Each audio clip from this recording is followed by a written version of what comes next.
My dear sisters in Christ Jesus, hello and welcome to this video where I'm going to talk about identity has power. Before that, let me ask a question.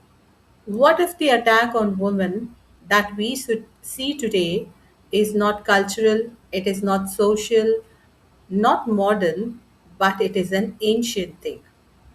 What if it didn't begin in a society, but it began in a garden? Because if you only see this as a cultural issue, you will fight it at a wrong level. But if you understand that this is a spiritual pattern, then you will begin to see clearly. So today I want to take you back to the beginning to uncover what I call the original battle. Let's go to Genesis 1:28, which says, "Be fruitful and multiply, fill the earth and subdue it, and have dominion." So this was just not a blessing, it was a mandate given by God. God created humanity not just for the sake to exist, but to rule, expand, and govern. What are the three things that God wants us to do? To be fruitful, to multiply, and to have dominion. So, multiplication was not separate from dominion, it is the means of dominion. Dominion actually expands through multiplication. So, God's strategy for ruling the earth was not controlling it from heaven, but partnership through humanity. Now, here is something more powerful.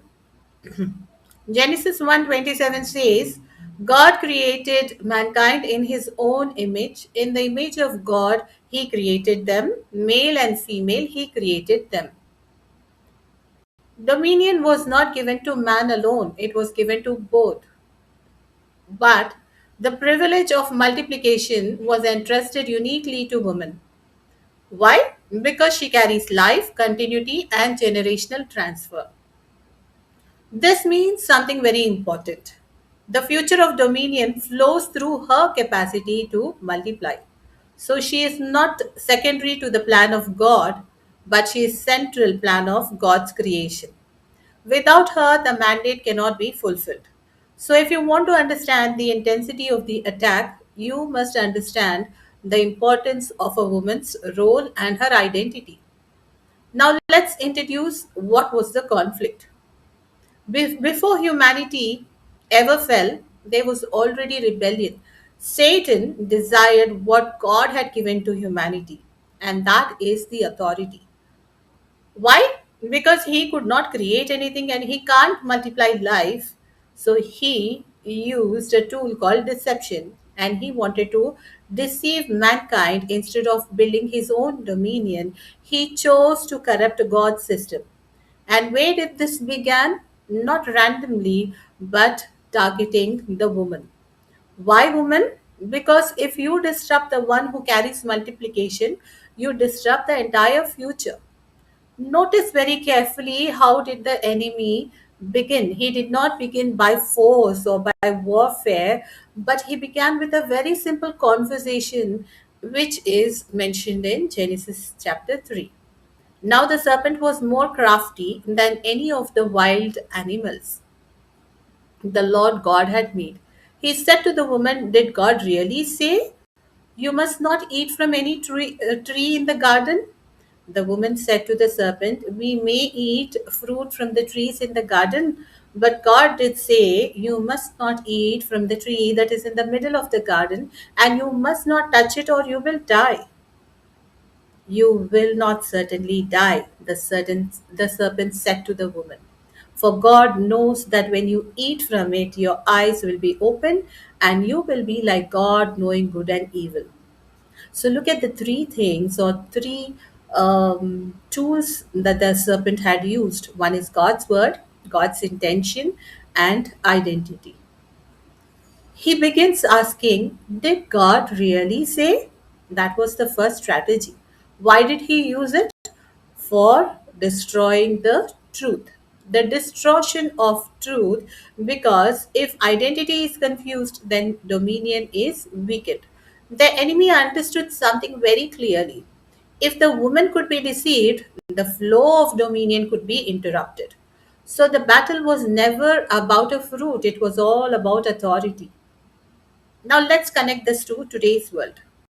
In today's world, we see identity confusion, value distortion, and purpose loss. And why is womanhood constantly debated, attacked, redefined?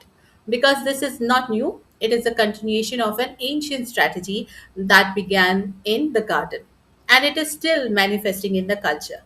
But if you misdiagnose it as merely social, you will never address the root cause. This is a spiritual battle with generational consequences. And I want you to see this differently. The intensity of the attack reveals the significance of the assignment of a woman. You don't attack what is insignificant, but you attack what is threatening. So instead of asking why this attack is happening on women, you need to ask what does this reveal about my purpose? Because if the enemy is targeting identity, it means identity carries power. If he is targeting multiplication, it means multiplication carries dominion. So, what must we do? We must go back, not to culture, but to creation. We must understand who we are, what we are, and why it matters. Because clarity is not just knowledge, it is warfare. When truth is restored, authority is restored. So, let me leave you thinking these three things. This is not random and this is not accidental. It is not new. This is a targeted spiritual battle that began in the garden. But here's the good news, dear sisters. If the battle has a beginning, it also has an ending. So I'm going to continue this topic on this topic in in the next few sessions, and we are going to uncover our identity step by step. So don't stop here. Stay with me in this journey. Let's go deeper and let's understand our identity, because once we see it very clearly who we are and what we carry and what is our purpose, we will never think again in the same way. So please follow me on this series. And if you are ready to go deeper, you can also join my WhatsApp community. I have given the link in the description. You can find it there in the description. So have a nice day. Thank you, dear sisters. God bless you.